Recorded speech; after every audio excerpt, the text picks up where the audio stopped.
Hey everyone, welcome back. Bigelow Reviews here. I am Brent Bigelow, and I have a new review for you, and that is Lucky Daye's second studio album, Candydrip. Like I mentioned, this is Lucky Daye's second studio album, and his follow-up to his first album in 2020 called Painted, and then also a follow to an EP that he released in 2021 called Table for Two. His upbringing was rather interesting. When I was doing my research, I found out that he came from a very, very strict Christian household that really didn't like and kind of banned the listening of very secular music.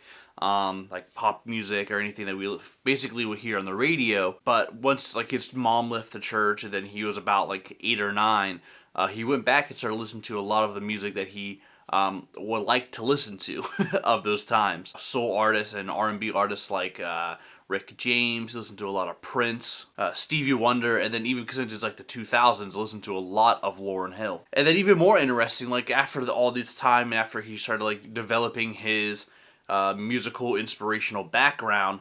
In the early 2000s, he also auditioned for American Idol. He made it. He didn't last very long. But the fact that he even did that is pretty remarkable and pretty interesting considering his background. But he is actually now a 6-time nominee for the Grammys. He hasn't won anything yet. He's done some work with Keith Sweat. He's done some things with Mary J. Blige, Boyz II Men, Neo, Keke Palmer, Trey Songz, even Zayn of like One Direction fame.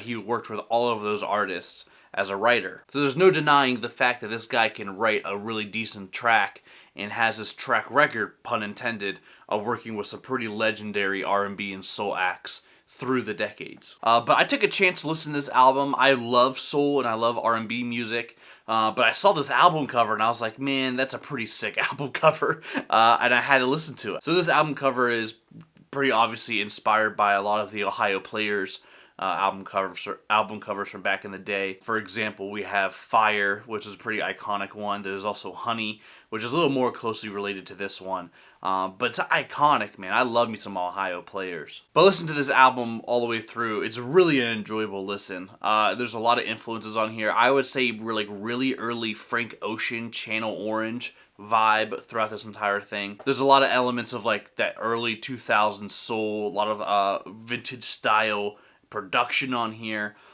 This is a really awesome album. The album starts out with a nice little intro track and then it goes right into God Body featuring Smino. This track is super groovy. It comes out of nowhere.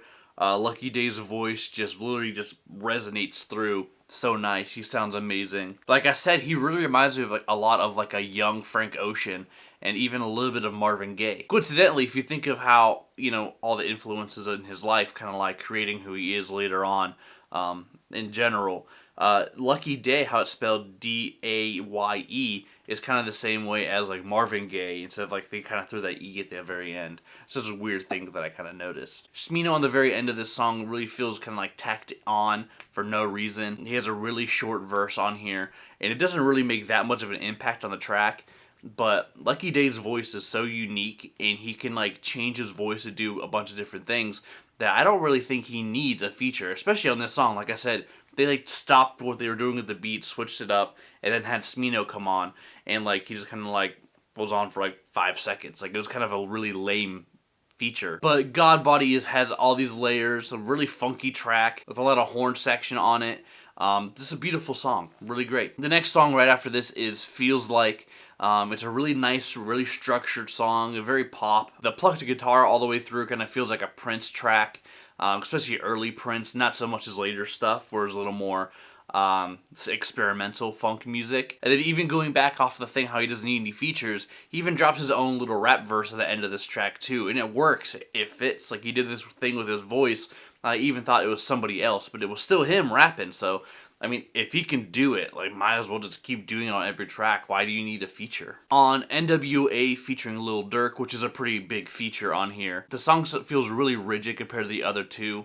It's kind of a boring track. I wouldn't say it's a bad one, but I don't think it's one of the better standout songs on here at all. But like the underneath beat on this song with like the bass and everything, it kind of feels like a monster walking through the street. How it goes like boom, boom, boom. And then there's a little bit in there where like the main melodic part sounds like almost like Hotline Bling by Drake, where it goes boom, bop, boom, bum, bum, bum, bum, or however that goes. But it sounds just like Hotline Bling, and I kind of get it out of my head once I heard it. Lil Durk's feature on here wasn't terrible. It was alright. I understood why this one was on here, and it made more sense than the Shmino one, even though I like Shmino more than Lil Durk. Yeah, but that bouncing, monster-sounding bass beat throughout the song kind of gets annoying after a while. It just lands on the ones and twos. It's kind of a weird spot for like a driving bass sound to come through. On the track Guess, it has this really spaced out feel, like a lot of today's modern R&B sounds like a Bryson Tiller or something. It kind of has a little bit of some Giveon vibes as well, but it really doesn't stand out to me as much as the earlier two tracks, just because it kind of sounds like something I've heard already a few times. Whereas the other two tracks, like God Body, sounds really unique, especially in today's R&B soul musical field. A surprise track that I really enjoyed was the song Candydrip Interlude, which is like, it's the intro track to the titled song of the album, obviously, which is filled, it has this really seductive feel with a deepened voice and this really sexy slide upright bass. At least I think it's an upright bass, or it's a bass with no frets on it, which Pearl Jam kind of use a lot in their No Code album, which is one of my favorites, which is a side tangent, I mean, whatever. But there's so many like sexual candy puns on this interlude.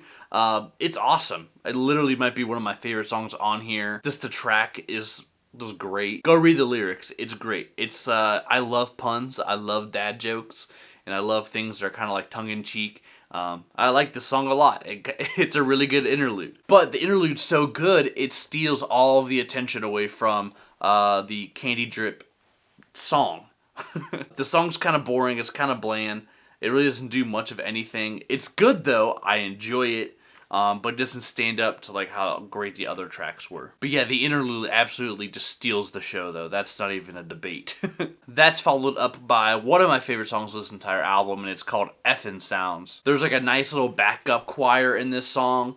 It's real minimalistic with like mainly just like a guitar and Lucky Daye's voice, and it's just absolutely beautiful. It sounds like a prime peak R. Kelly song from like from the early 2000s. I know we're not supposed to talk about R. Kelly anymore, but that's what it reminded me of. It's a really great song. The choir is awesome, kicks ass. But I just wish that there would have been a little bit more of a dramatic build and a greater crescendo and a climax on this song, especially for a song called Effin Sounds. We need a better climax on this one. The song Compassion featuring Child is kind of a boring one. The song used to be, it has like this like James Bondy grandioso feel, where it has like these just beautiful string sections, the way his voice just kind of comes off the track, and how just dramatic it sounds.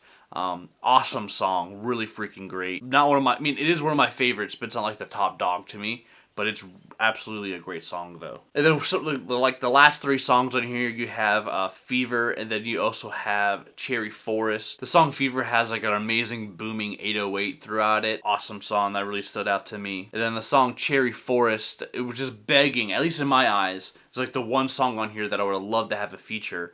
And it would have been great if, like, Anderson .Paak was on here. Because, like, just the way the drums were coming through on the song, it sounded like Anderson on the drum set in general. But then even though there's like these like kind of like ad-libs throughout the song that sound like something that Anderson .Paak would do, it just would have been nice to hear him on something like this song, especially with Lucky Daye being such a great singer. And then Anderson .Paak's really like deep and rough voice on here would have been a nice little complimentary piece to Lucky Daye's. But then the song Ego is just a beautiful way to cap off this album all the way through. Just great. Talk about how he's working on himself. Trying to keep his ego intact, focusing on himself. Again, the sliding, like, upright, no fret bass is an amazing touch on here. The string section and all those, like, the real instruments on here are just freaking beautiful. It's just a nice little cap to end such a great album. I think Candydrip by Lucky Daye is an outstanding, really great modern R&B soul album. Being able to take the things from the past, add them together with the things of today, it's just a really great album. I enjoyed it a lot. There's a lot of songs on here, even the ones I did talk about that I was like, they're kind of meh compared to everything else on here that I think just stands out and is just absolutely outstanding. The other songs just don't live up to that, but they're still great R&B songs, don't get me wrong. I enjoy this one a lot. I'm definitely going to come back to this a few times. I added a lot of these tracks onto the playlist, so if you want to listen to those, check that out down in the comments below. But I like this album a lot. I give Candydrip by Lucky Daye an 82. But what do you think? Put your comments down there in the comment section below, obviously. Make sure you like, share, subscribe to this video. Follow me on Twitter at BigLoReviews and 72BrettNerd27. And then I'll see you guys in the next one. Biggie out.